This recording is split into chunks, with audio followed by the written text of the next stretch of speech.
Salut à tous, aujourd'hui on va parler de la saga Matrix. Pour commencer, la saga Matrix est une saga de science-fiction réalisée par les sœurs Wachowski, Lana et Lily Wachowski. Le premier est sorti en 1999, c'est une quadrilogie de science-fiction. Le quatrième sort ce 22 décembre 2021. Donc on va traiter dans cette rétrospective de Matrix Reloaded et de Matrix Revolution. Ils se sont fait connaître comme Lawrence et Andrew Wachowski. Lawrence est devenu Lana Wachowski officiellement en 2012. C'est en 2012 qu'il a officiellement dit que c'était devenu Lana. Et Andrew a officiellement dit qu'elle était devenue Lily en 2016, officiellement. Quelques films connus des Wachowski. Autres, il y a Cloud Atlas, Jupiter Ascending ou bien la série Sense8 de Netflix.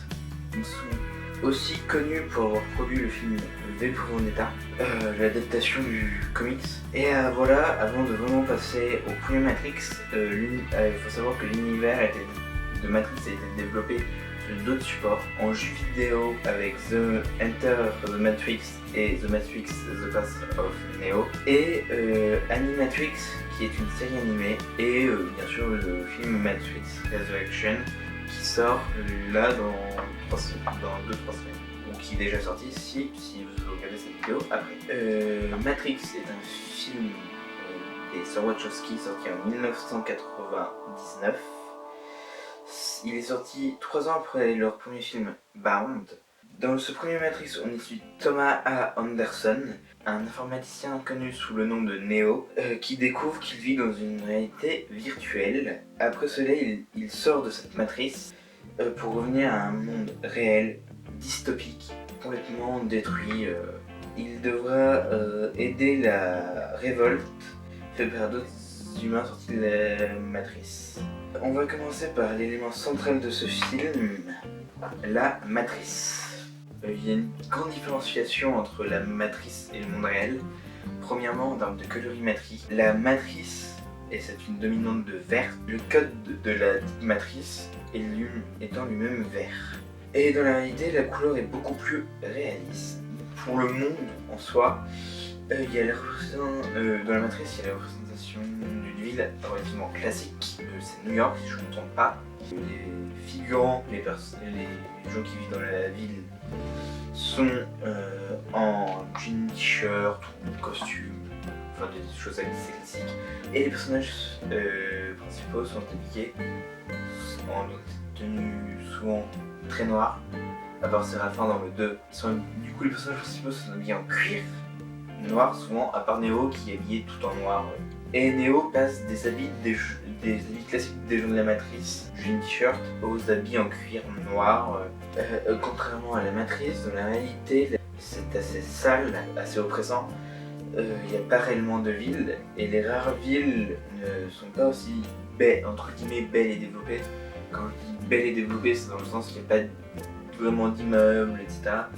C'est plus des sortes de villes troglodytes, pour ceux qui voient ce que c'est. Dans la matrice, il y a souvent l'utilisation de jumeaux dans les arrière-plans, etc. pour donner ce côté bizarre, surtout au moment où Morpheus explique une partie de la matrice à Neo dans le premier. Maintenant, on va passer à la partie histoire, personnages et réalisation.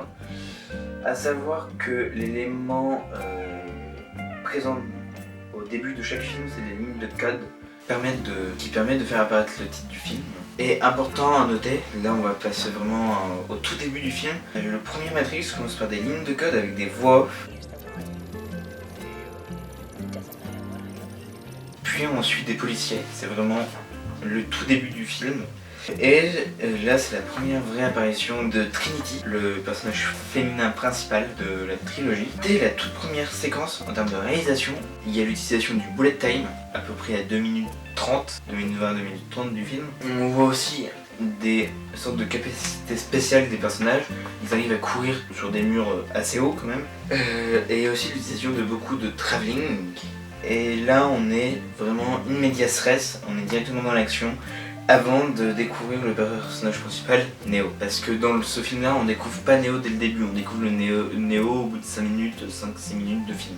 En termes d'histoire, du coup, on commence par découvrir d'abord Trinity, puis on découvre Neo. Donc on a ces deux personnages principaux. Dès le début, on a déjà leur visage et tout. Et après, il y a leur rencontre dans une boîte de nuit. Et après la rencontre Trinity Neo, il y a la rencontre Neo Morpheus. Ce qui est intéressant à noter, c'est qu'il y a une sorte d'élément si similaire aux trois films.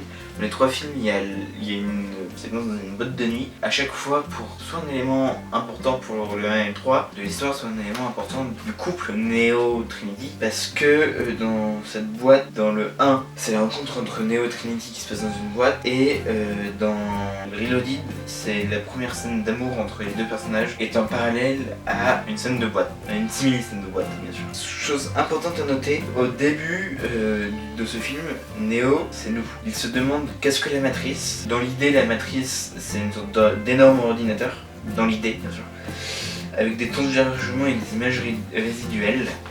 Première vraie rencontre entre Neo et Morpheus, on apprend que la matrice est omniprésente, comme une sorte de prison. C'est une sorte de prison qui enferme les personnages. Il y a la fameuse scène super connue où Neo doit choisir entre les pilules bleues et rouges. Il choisit la bleue.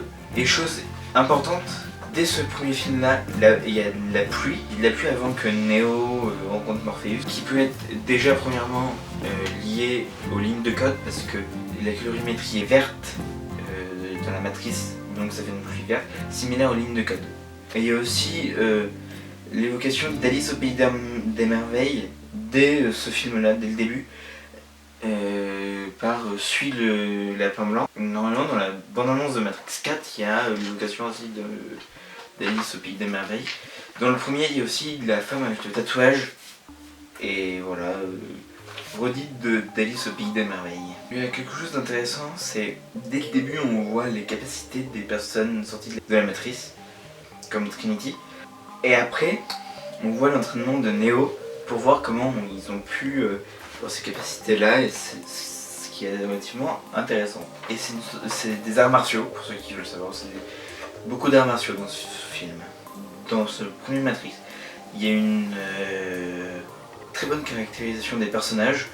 On commence par Neo, qui est du coup l'élu, qui est au début un personnage nul, vraiment c'est le cliché du geek, etc., qui arrive à s'accomplir, à devenir extrêmement fort. Il y a Morpheus qui est le mentor de Neo, et après il y a Trinity. Ce qui est intéressant chez elle, c'est que c'est une femme forte, mais aussi en parallèle, dans un sens, une sorte de love interest pour Neo. Et ils seront au final en couple tous les deux dans toute la trilogie. Et à savoir qu'il y a un effet miroir dans le film. Au début du film, Morpheus et Trinity aident Neo, et à la fin du film, c'est Neo qui sauve Morpheus. Le méchant principal de cette saga, c'est l'agent Smith, interprété par Hugo Weaving. Et Hugo Weaving a joué, pour ceux qui ont vu en film extrêmement connu, Les Seigneurs des Anneaux, la trilogie du Seigneur des Anneaux, mais aussi V pour Vendetta, c'est celui qui joue. Et du coup, l'agent Smith a un costume noir classique, et aussi, chose extrêmement intéressante, c'est qu'il a le nom le plus courant aux États-Unis, Passepartout Smith. C'est vraiment le nom de famille entre guillemets de base. Et aussi, comme l'effet miroir de LED, il y a un effet miroir par rapport à l'agent Smith. Au début, l'agent Smith fait un interrogatoire à Neo. Il lui coud la bouche dans un sens, et à la fin il fait l'interrogatoire de Morpheus, où là il le tabasse et tout. Morpheus est passé à tabac. L'autre scène entre guillemets culte, l'une des 3 scènes cultes du film, c'est le moment où Neo utilise ses pouvoirs pour arrêter les balles. Ça fait une sorte de gros mur de balles, et c'est vraiment l'une des scènes les plus iconiques du film.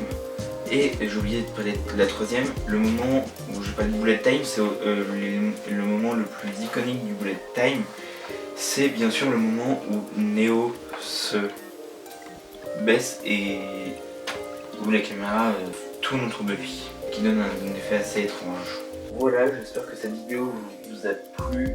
À plus, dans 2 semaines pour la vidéo sur Matrix Reloaded et Matrix Revolution. A plus.